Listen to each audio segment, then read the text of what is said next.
Hello guys, I am Risha Nivita and in this particular course we are going to understand about the human digestive system.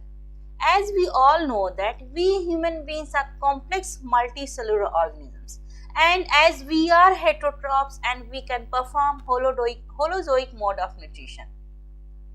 Before the explanation of human digestive system, we should know about the various organs which are associated with human digestive system.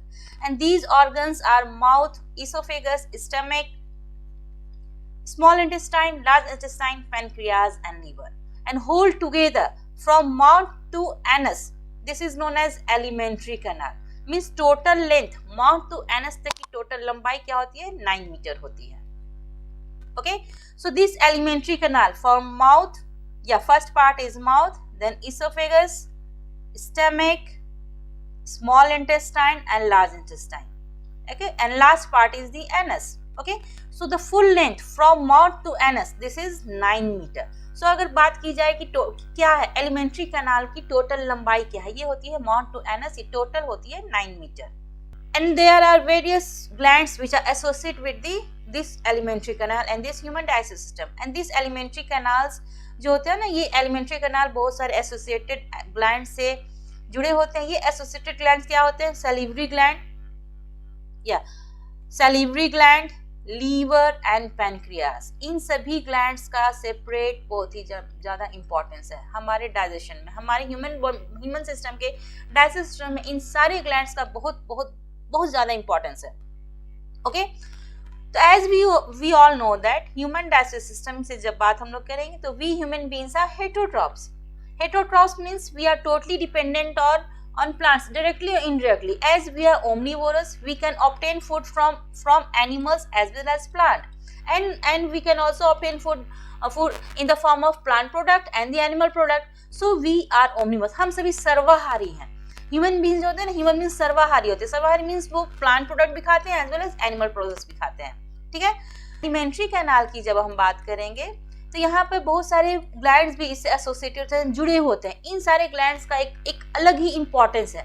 ये सारे gland जो होते हैं ना, salivary glands, liver and pancreas. Okay, तो first जब हम holozoic mode of nutrition की बात कर रहे हैं तो होलोजोइक मोड ऑफ न्यूट्रिशन में बहुत सारे प्रोसेस होते हैं. Ingestion, digestion, absorption, assimilation and egestion. Okay, तो first step is ingestion. Ingestion means eating of food. हमने जो फूड खाया कॉम्प्लेक्स फूड लिया. इस कॉम्प्लेक्स फूड में हमने लिया protein, carbohydrate, fat, vitamins, minerals. Means हमने क्या किया, हमने जैसे कि लंच हमने लिया तो चावल, दाल, सब्जी, सलाद, बहुत सारे कुछ लोग फ्रूट्स भी लेते हैं. तो ये सारे क्या है, कॉम्प्लेक्स फूड. ठीक है, कॉम्प्लेक्स फूड में कॉम्प्लेक्स न्यूट्रिएंट्स होते हैं जिसमें कि कार्बोहाइड्रेट, फैट, विटामिन्स, मिनरल्स, ये सारे हम लोग लेते हैं as a complex food. Okay, so there should be breaking down of complex food into the smaller one, and that process is known as digestion. Okay, so digestion is very very vast process, और इस digestion को हम लोग short में as a summary हम लोग समझने की कोशिश करेंगे. Okay, so the process of digestion begins in the mouth. The first part is the mouth, and mouth has various components. For example, teeth, tongue and saliva, salivary glands. Okay, so हम teeth जो होता है, mouth cavity, इस mouth के अंदर जो cavity ना, इसको हम लोग कहते हैं mouth cavity. Okay, and it contains teeth, tongue and salivary glands. ठीक है, तो ह्यूमन टीथ की जो हम लोग बात करेंगे, हमारा जो दांत है ना बहुत ही मजबूत होता है. हम लोग हर तरह के भोजन को कर लेते हैं. Okay, so humans have diphyodont means 2 sets of teeth. एक जीवन में 2 बार टीथ आता है. एक होता है मेल टीथ और दूसरा होता है टेम्पररी टीथ. ठीक है, 10 बार human teeth are diphyodont means temporary teeth as well as permanent teeth. ये टेम्पररी टीथ टूट जाते हैं, ये टूट जाते हैं. फिर जब ये सारे दांत निकल जाते हैं तो उसके बाद आता है परमानेंट टीथ. तो बचपन में जो टीथ होता है ना, मीन्स 5 ईयर्स से लेकर 12 ईयर्स तक टेम्पररी टीथ टूटते हैं, फिर उसके बदले परमानेंट टीथ आते हैं. तो इसे हम लोग कहते हैं diphyodont. Okay, thecodont means embedded inside the socket. Okay, so that's why human teeth is known as thecodont. Heterodont means varieties of teeth based on function. There is varieties of teeth present होता है human being. हमारे buccal cavity में varieties of teeth, सबका अलग अलग function है. ये physical process करते हैं. फॉर एग्जाम्पल कैनिन्स, या incisors, canines, premolars and molars.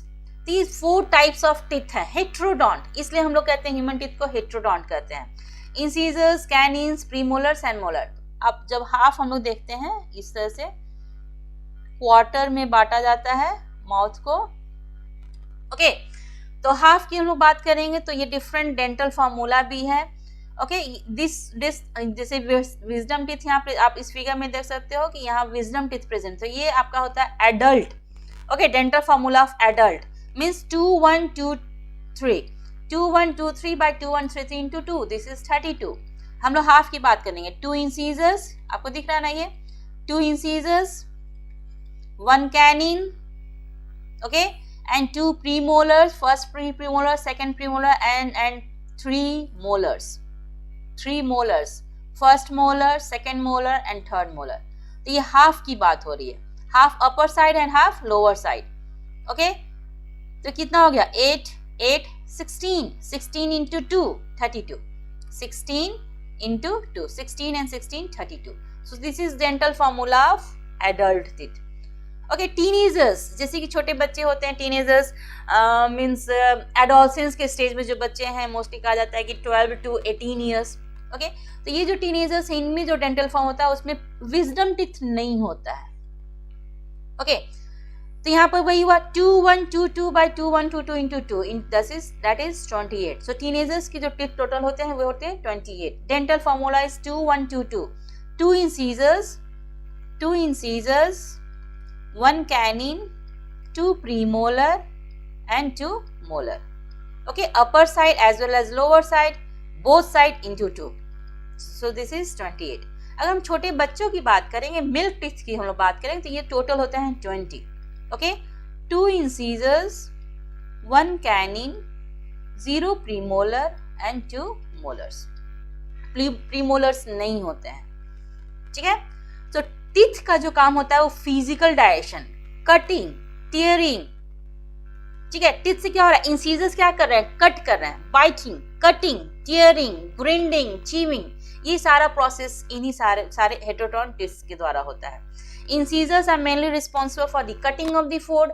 Canines are responsible for the tearing of the food, and then premolars and molars both are responsible for the grinding and chewing of the food। so there is the physical process of the food and this process is known as physical digestion। okay तो जब हम लोग teeth की बात करेंगे तो teeth के भी बहुत कॉम्प्लेक्स फिगर है। okay तो थेकोडोंट मीन्स क्या, टीथ का जो मोस्टली पार्ट होता है वो डेंटाइन का बना होता है। आपको ये जो दिख रहा है ना, दिस इज डेंटाइन, जो कि हार्ड पार्ट होता है, जिसकी कवरिंग होती है इनैमल से। Enamel is the hardest part due to the presence of calcium phosphate. Calcium phosphate सबसे हार्ड होता है। ओके तो हमारे एक तरह का ये बोन है जो कि हमारी बॉडी से सबसे hardest bone is the enamel. Okay pulp cavity क्या करता है, नरिशमेंट प्रोवाइड करता है हमारे टीथ को। ये पल्प कैविटी से क्या होता है, जो कि फिर बाद में नर्व, ब्लड वेसल से जुड़े होते हैं, नर्व से जुड़े होते हैं, तो सेंसिटिविटी ये सारे भी होते हैं आपके पल्प कैविटी से ही क्रिएट होता है। आप इस इमेज में आप सभी देख सकते हो कि कैसे हम लोग जो फूड लेते हैं, ठीक है। तो एपिग्लॉटिस एक कॉमन अपर्चर है हमारे फेरिंग्स में वहां पाया जाता है, जो कि विंड पाइप को ढकने का काम करता है। आप देखो, आप सभी बच्चे देख सकते हो। ओके ये फूड जैसे ही हमने लिया, इंजेक्शन हमने किया, वो माउथ से वो कहाँ गया, फेरिंग्स से गया। फेरिंग्स में यहाँ पर ये एपिग्लॉटिस प्रेजेंट है। एपिग्लॉटिस क्या हुआ, इस विंड पाइप को ढक लेता है, अब फूड को फूड पाइप में ढकेल देता है। ओके एंड नाउ जब हमने कटिंग टीयरिंग हमारे टीथ का जब काम है, उसी समय टंग भी हमारा, उस टंग सबसे पहले स्वाद टेस्ट बताता है। ओके टेस्ट भी बता रहे थे क्या, bitter, sour, salt and sweet, ये 4 टेस्ट बड्स प्रेजेंट होता है हमारे टंग में। तो मोस्टली ये जीभ कहा जाता है जो हमारे टंग को प्रेजेंट होता है, उनको ज़्यादा पसंद है ज़्यादा तीखा खाना। बहुत लोग क्या करते हैं, ज़्यादा तीखा खाते हैं, ज़्यादा स्पाइसी खाते हैं, तो हमारे हेल्थ के लिए वो अच्छा नहीं होता है। ठीक है, जो हमारे पेट को पसंद आता है, स्टमक को, वो हमें जीभ को कभी नहीं पसंद आएगा। ओके तो सबका अलग अलग रोल है। इवन कि उसे मीन्स हमारी माउथ में इजी हम लोग फूड को का फिजिकल प्रोसेस हो सके, वहां भी टंग का सबसे बड़ा रोल होता है। Okay and there is the presence of various types of salivary glands। Salivary glands जो होते हैं mostly this is responsible for the production of saliva. Salivary glands भी 3 तरह के होते हैं, सबलिंगुअल, देखिए पैरोटिड, ओके यहाँ देखिए sublingual and submaxillary. So they are 6 salivary glands, total 6 salivary glands होते हैं जो कि सलाइवा का सिक्रेशन करते हैं, ओके एंड दैट सलाइवा, इस सलाइवा का पीएच क्या होता है, जो कि होता है 6.8, slightly acidic, okay slightly acidic. It is water like liquid which provides lubrication, जो क्या प्रोवाइड करता है, लुब्रिकेशन प्रोवाइड करता है for the easy swallowing of food. अगर ये सलाइवा नहीं होता तो फूड में मीन्स कहा जाता है ना कि ठीक से फूड का फिजिकल प्रोसेस नहीं हो पाता, वो अच्छे से हम लोग स्वेलो नहीं कर पाते, यहाँ पर खराश आ जाता, रैशेस हो जाते, फ्रिक्शन कॉज होता, तो इजी हम लोग स्वेलो कर सकें इसलिए भी सलाइवा प्रेजेंट होता है। और इसी सलाइवा में इंजाइम होता है जिसे हम लोग कहते हैं salivary amylase, okay and this is ptyalin, this is also known as ptyalin. And the first digestion is started in the mouth. हमारे मुंह में सबसे पहला डाइजेशन स्टार्ट होता है डाइजेशन ऑफ कार्बोहाइड्रेट। ये कंप्लीट नहीं होता है क्योंकि हमारे माउथ में बहुत ही कम समय तक फूड हम लोग रख पाते हैं, ठीक है। So it starts in the mouth, या process of digestion is firstly started in the mouth, and here in the mouth there is the conversion of carbohydrate into maltose, and this is also known as incomplete digestion। अब incomplete digestion हुआ, carbohydrate maltose में convert हो गया, okay और protein fat ये सारे का digestion यहाँ नहीं स्टार्ट होता है, ओके तो जैसे ही हमने फूड को स्वेलो किया अब वो कहलाया bolus, okay after the swallowing food is known as bolus and it enters into the esophagus, okay esophagus is the food pipe and directly to the stomach। esophagus होते हुए कहाँ गया, ये stomach में गया, and this process is known as peristalsis। peristalsis is the movement of food which is controlled by the muscular like structure, and that muscular like structure is known as sphincter। sphincter क्या करते हैं, contract करते हैं, relax करते हैं, contract करते हैं, relax करते हैं, तो उस तरह से फूड का मूवमेंट होता है। So food inter from mouth, food inter into the stomach. Food कहाँ गया, हमारे माउथ से कहाँ गया, स्टमक गया with the help of pipe, this is oesophagus, okay oesophagus की टोटल लंबाई होती है 25 to 30 सेंटीमीटर, ठीक है। तो ये फूड क्या हो गया, कहाँ गया, अब चला गया स्टमक में चला गया। अब स्टमक में जब हम लोग आते हैं तो स्टमक जे शेप्ड स्टोरेज बैग है। स्टमक क्या है, जे शेप्ड, ये जे शेप्ड बैग है, ओके जिसकी की लंबाई होती है 30 सेंटीमीटर, लेंथ है इसका, and 15 centimetre wide, and mainly it consists gastric juice। इस स्टमक में गैस्ट्रिक जूस होता है जो कि डाइजेशन का प्रोसेस करता है, ओके स्टमक के भी, स्टमक को हम लोग जब देखेंगे तो वेट, यहाँ एक स्फिंक्टर प्रेजेंट होता है, फिर यहाँ लास्ट में, okay this is known as cardiac part, this is fundic, cardiac part, cardiac, this is fundus और फंडिक भी हम लोग कहते हैं, fundus, this is main body, and this is pyloric, and sphincter is known as cardiac sphincter, this sphincter is known as cardiac sphincter, and this is known as pyloric, pyloric sphincter, ठीक है। ये control करता है passage of food towards the stomach and exit from the stomach, या exit of food from the stomach and passage of food entry of food to the stomach। Cardiac sphincter is mainly responsible for the entry of food to the stomach, and pyloric sphincter is mainly responsible for the exit of food from the stomach। Stomach का pH due to the presence of hydrochloric acid, इसकी pH होती है 1.2 to 1.8, जो कि slightly नहीं, acidic होता है. Okay, so stomach consists gastric juice, and this gastric juice consists hydrochloric acid, pepsin as well as mucus. So her gastric juice का अलग अलग रोल है. Mostly hydrochloric acid is mainly responsible for the conversion of pepsin or pepsin is present in its inactive form. So pepsinogen is converted into pepsin in the presence of HCl. इसे acidic medium चाहिए, नहीं तो pepsin अच्छे से active नहीं हो पाएगा. इस पेप्सिन को एक्टिव होने के लिए HCl चाहिए ही चाहिए. और सेकंड काम क्या करता है, HCl किल करता है जर्म्स को, क्योंकि ये हाईली एसिडिक होते हैं. तो ये मेनली काम क्या करते हैं, जर्म्स को मारने का काम करते हैं.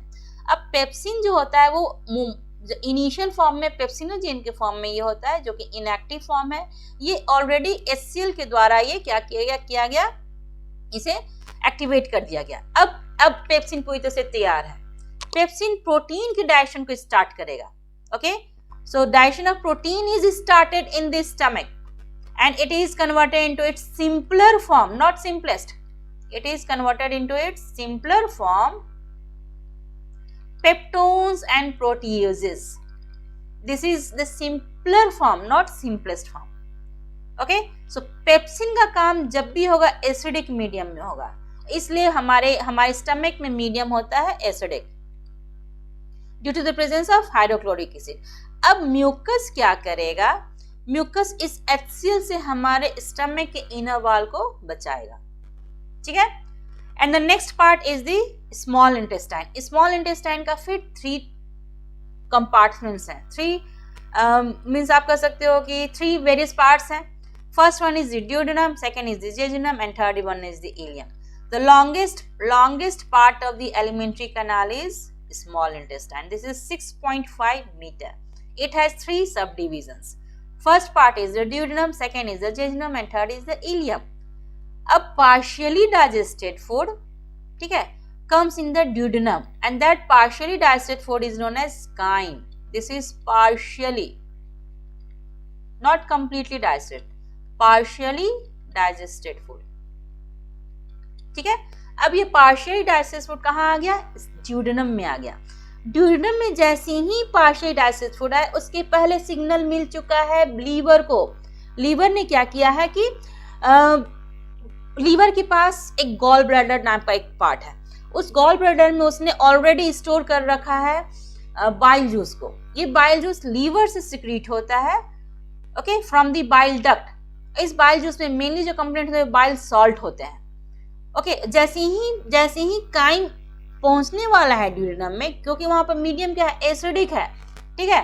हमारे स्टमक में मीडियम क्या है, एसिडिक है. अब ये फेवरेबल कंडीशन नहीं है ड्यूडेनम के लिए. अब यहाँ पर क्या करना है, एसिडिक को तुरंत कन्वर्ट करना है बेसिक मीडियम में. ये कौन करेगा, बाइल जूस करेगा. बाइल जूस तुरंत पहुंच चुका है, उसे सिग्नल मिल चुकी है कि अब फूड काइम जो है ना, फूड नहीं, हम लोग इसे फूड नहीं कहेंगे, हम लोग इसे काइम कहेंगे. काइम पहुंच चुका है, पहुंचने वाला है ड्यूडेनम में. जल्दी से तुम पहुंच जाओ और इस मीडियम को क्या करो, यहाँ पर मीडियम अल्कलाइन बना दो, नहीं तो फिर रैशेस हो जाएंगे, ड्यूडेनम बर्बाद हो जाएगा. ओके, तो ड्यूडेनम में जैसे ही फूड पहुंचा तो यहाँ पर due to the presence of bile juice यहाँ पहुंच चुका है, जो जिसका मीडियम या pH है 8, जो कि है alkaline, slightly alkaline, means basic. Okay, and this is suitable for the further digestion. यही अल्कलाइन मीडियम में अब डाइजेशन होगा. ट्रिप्सिन का काम होगा अल्कलाइन मीडियम में. Okay, so in the duodenum में भी नेक्स्ट प्रोसेस हुआ. ड्यूडेनम में क्या काम हो रहा है, emulsification of fat. Emulsification of fat means large fat molecules which are present in the complex food, which is present in the chyme, that is converted into small droplets of the fat. Okay, so the conversion of small droplets of the fat from the large fat molecules, and this process is known as emulsification, and it is done with the help of bile juice. अब देखिए यहाँ पे इतना काम हो गया. अब food कहाँ जाएगा, जेजुनम से होते हुए जाएगा इलियम में. Ilium is the last part of the small intestine, जहां सबसे इंपॉर्टेंट काम होने वाला है इलियम में. ठीक है. इलियम में पैनक्रियाज मैंने आपको बताया था कि पैनक्रियाज भी एक एक्सेसरी ग्लैंड है जो कि पैनक्रियाटिक जूस सिक्रीट करता है, ठीक है। अब जैसे ही इलियम में भोजन चला गया तो वहां पर क्या हुआ, पैनक्रियाज से जूस निकल के आया और पैनक्रियाज से पैनक्रियाटिक जूस में कहाँ पहुंच गया, इलियम में पहुंच गया। ओके, पैनक्रियाज का पीएच है 8.8 और इंटेस्टाइन से भी जूस का सिक्रेशन होता है इंटेस्टिनल ग्लैंड्स के द्वारा। इंटेस्टिनल ग्लैंड्स भी जूस सिक्रीट कर रहा है as well as pancreatic gland भी जूस सिक्रीट कर रहा है। पैनक्रियाटिक गैस एंड इंटेस्टिन, अब ये दोनों जूसेस जो होते हैं, ये दोनों जूस क्या होगा था, मिलकर अपना काम करेगा। Okay, so pancreatic juice consist pancreatic amylase, trypsin as well as lipase. Pancreatic amylase means digestion of carbohydrate, trypsin digestion of protein, lipase pancreatic lipase digestion of fat, ठीक है। फैट जो ड्रॉपलेट्स कन्वर्ट हो चुके हैं duodenum में। अब देखिए process क्या क्या होता है। Carbohydrate is converted into glucose, ठीक है, with the help of pancreatic amylase. Trypsinogen, trypsin जो है पैनक्रियाटिक ट्रिप्सिन, ये भी इनएक्टिव फॉर्म में प्रेजेंट होता है। इस इनएक्टिव फॉर्म ट्रिप्सिनोजेन को कन्वर्ट किया जाता है, एक्टिवेट किया जाता है, इसे ट्रिप्सिन में कन्वर्ट किया जाता है with the help of enterokinase enzyme, ठीक है। यही इंटेरोकाइनेज एंजाइम क्या करते हैं, ट्रिप्सिनोजेन को एक्टिव फॉर्म में कन्वर्ट करते हैं ट्रिप्सिन। अब ट्रिप्सिन अपना काम करेगा, ठीक है। ट्रिप्सिन क्या करेगा, ऑलरेडी जो स्टमक में peptones, protein is converted to peptones and proteases, अब यही पेप्टोन्स एंड प्रोटीएजेस का कन्वर्सन होगा पेप्टाइड्स में, ठीक है, डाइपेप्टाइड्स देन मोनोपेप्टाइड्स, अब ये फिर कन्वर्ट होगा लास्टली अमीनो एसिड में, tripeptides, dipeptides and then intestinal juice के द्वारा ये कन्वर्ट हुआ अमीनो एसिड में। It means there is the formation of simplest form of the protein. Okay, carbohydrate is converted into glucose. It is the simplest form. Protein is converted into amino acid. It is again simplest form. ठीक है। And now emulsified fat जो कि already duodenum में हो चुका है, ये emulsified fat अब पैनक्रियाटिक लाइपेज की मदद से ग्लिसरॉल और फैटी एसिड में कन्वर्ट होगा। This is also simplest form. Okay, अब एब्जॉर्प्शन का काम, अब यहाँ डाइजेशन का काम प्रोसेस पूरा ही कंप्लीट हो चुका है। डाइजेशन प्रोसेस क्या हुआ, कंप्लीट हो गया। Means there is the conversion of complex molecule into the simpler one, ठीक है। अब एब्जॉर्प्शन का काम होगा इंटेस्टाइन में। इंटेस्टाइन का इनर सरफेस में millions of tiny finger like projection होते हैं, जिसे हम लोग विलाई कहते हैं। आप यहाँ फिगर में देख सकते हैं, इंटेस्टाइन का इनर पार्ट है, यहाँ देखिए बहुत सारे विलाई प्रेजेंट होते हैं, millions of tiny finger like projections called villi. The main function of the villi is to increase surface area. जैसे फॉर एग्जाम्पल अगर इस तरह का ये होता तो यहाँ पर मान लीजिए 1 2 3 4 इस तरह से लेकर 10 मॉलिक्यूल से ज्यादा नहीं आ पाते। अब इसी को हमने ऐसे कर दिया, ठीक है, बहुत सारे मॉलिक्यूल्स यहाँ आ गए। ओके, आ गए कि नहीं आ गए, इट मीन्स क्या किया, ये सरफेस एरिया को इंक्रीज कर सकता ताकि ज्यादा से ज्यादा मात्रा में एब्जॉर्प्शन का काम हो सके। Okay, so the main function of the villi is to increase surface area. So this finger like projection known as villi increases the surface area for more and more absorption of the digested nutrients. Okay, अब इस villi में भी फिर और भी छोटे छोटे microscopic structure है जिसे हम लोग कहते हैं माइक्रोविलाई। अब ये और भी सरफेस एरिया को इंक्रीज कर रहा है, क्यों, ताकि ज्यादा से ज्यादा एब्जॉर्प्शन हो सके। Okay, so digested nutrients are absorbed through the microvilli and goes into the blood. इस तरह से क्या होता है, इस ब्लड में जा रहा है। अब ये ब्लड क्या करेगा, इसे पहुंचाएगा, हर सेल में पहुंचाएगा, प्रोसेस ऑफ एसिमिलेशन, ठीक है। The digested and the dissolve food, ये क्या एब्जॉर्ब हो चुका ब्लड वेसल्स के द्वारा, ठीक है। ब्लड वेसल्स में ब्लड अब इसे क्या करेगा, कैरी करेगा, ब्लड के द्वारा ये क्या होगा, कैरी होगा और कहाँ जाएगा, हर बॉडी पार्ट्स के हर सेल में पहुंचेगा। सेल इंतजार कर रहा है कि आओ डाइजेस्टेड न्यूट्रिएंट्स आओ, हम क्या करेंगे, अब इसे पूरी तरह से combustion of food, oxidation of food, ठीक है। ऑक्सीडेशन ऑफ फूड में क्या होता है, रिलीज ऑफ एनर्जी, हर सेल में पहुंच गया digested nutrient. Glucose is completely oxidised to form carbon dioxide, water and energy. अब यहाँ एनर्जी मिल गई। And this process is known as assimilation. ये एनर्जी हमें मिली, हम जब भोजन करते हैं तो एनर्जी हमें मिलती है, तो हम ज़्यादा से ज़्यादा काम करते हैं, ज़्यादा से ज़्यादा ग्रोथ एंड रिपेयरिंग का काम होता है। हमारे बॉडी सिस्टम के अंदर बहुत सारे कंपोनेंट्स हैं जो कि रिपेयर होते हैं। ओके, तो there is the growth and the repairing of the body and finally this process is known as assimilation. The assimilated food, जो ही नहीं कि सारे फूड यूज्ड अप हो गए, जो एसिमिलेटेड फूड जो कि इमीडिएटली यूज्ड अप नहीं हो पाते वो स्टोर होता है इन लीवर में स्टोर होता है, या तो फिर एडिपोज टिश्यू में उसका स्टोरेज होता है इन द फॉर्म ऑफ ग्लाइकोजन। ठीक है, and the last process of the digestion is ईजेशन। जो ही नहीं कि सारे फूड डाइजेस्ट हो चुके हैं, बहुत सारे फूड अनडाइजेस्टेड भी रह जाते हैं। So undigested food are not absorbed in the small intestine and passes to the wider tube known as large intestine. The length of the large intestine is 1.5 meter. Okay, large intestine की जब हम लोग बात करेंगे तो इसके भी different parts हैं। या first part is the cecum, second is the colon, third is the rectum. Okay, and then final is the anal aperture, anus आप लिख सकते हो। ओके, सीकम कोलोन का भी फिर ascending colon, transverse colon, descending colon, sigmoid colon, इसके भी different parts हैं।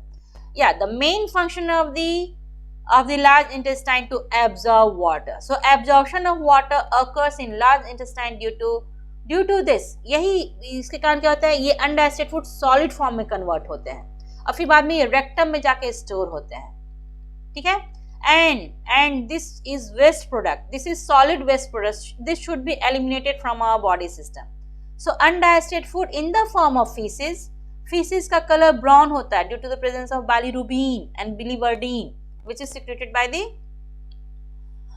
Liver. Okay, so it should be eliminated from our body system and this is eliminated through the anus controlled by the anal sphincter. ये anal sphincter इस process को control करता है and expelling of faeces from the body system is known as egestion और defecation. So this is the last process of holozoic mode of nutrition, that is egestion. एक और topic आता है dental caries. जब हम अपने टीथ का ध्यान, हमारा टीथ बहुत ही इंपॉर्टेंट है। ठीक है, अगर हम इस टीथ का ध्यान सही से नहीं रखेंगे, ठीक है, तो वहां पर जो हमारे फूड पार्टिकल्स मान लीजिए कि हमारे मुंह में, हमारे बकल कैविटी में रह जाता है, तो वो हमारे टीथ पर वो फेवरेबल कंडीशन होता है। सॉल्ट शुगर जितने भी हम लोग फूड का जो पार्टिकल्स रहता है, तो ये बैक्टीरिया की ग्रोथ के लिए सबसे फेवरेबल कंडीशन होता है। ठीक है, तो यहीं पर जब formation of small cavities in the teeth due to the action of acid forming bacteria and improper dental care, हम लोग ध्यान से हमने अपने टीथ का ध्यान ठीक से नहीं रखा। ठीक है, तो वहां पर होल स्मॉल कैविटीज हो जाते हैं जिसे हम लोग कहते हैं डेंटल कैरीज। तो we should take care, we should take properly. ठीक है, हम सभी अपने दांत के अच्छे से ख्याल रखना चाहिए ताकि ये बैक्टीरिया हमारे टीथ में होल्स ना कर सके, स्मॉल कैविटी ना कर सके। ठीक है, and this is known as dental caries. तो इस वीडियो में हमने जानने की कोशिश की अबाउट द डाइजेशन। तो एक समरी के रूप में आप इस इमेज में देख सकते हो, फूड हमारे माउथ बकल कैविटी से गया, फायरिंग्स होते हुए फूड पाइप से स्टमक से कहाँ गया, small intestine and then large intestine. इस तरह से क्या हुआ कि हमारे बॉडी सिस्टम से अनडाइजेस्टेड फूड निकल गया। यहाँ हमारे माउथ में teeth, tongue and saliva, salivary glands importance रखते हैं, ये टीथ के डाइजेशन में बहुत बड़ा रोल अदा करते हैं। फिर आता है लीवर से बाइल जूस का सिक्रेशन होता है जो कि फैट के डाइजेशन में मदद करता है, इमल्सिफिकेशन ऑफ फैट करता है। फिर पैनक्रियाज, ठीक है, पैनक्रियाज क्या करता है, पैनक्रियाटिक जूस सिक्रेट करता है जो कि इलियम में, स्मॉल इंटेस्टाइन में पूरे फूड को डाइजेस्ट करने का काम करता है। ठीक है, तो एज आई थिंक कि मैं एज अ शॉर्ट समरी मैं आपको बताने, आपको समझ में भी आया होगा। आपको मेरा वीडियो कैसा लगा आप जरूर बताइएगा और अपना फीडबैक जरूर दीजिएगा बच्चों। ठीक है, तो ये रहा human digestive system. Okay, next video में मैं आपको नेक्स्ट बॉडी सिस्टम के बारे में बताऊंगी, नेक्स्ट लाइफ प्रोसेस के बारे में बताऊंगी। थैंक यू, कोशिश की हूँ और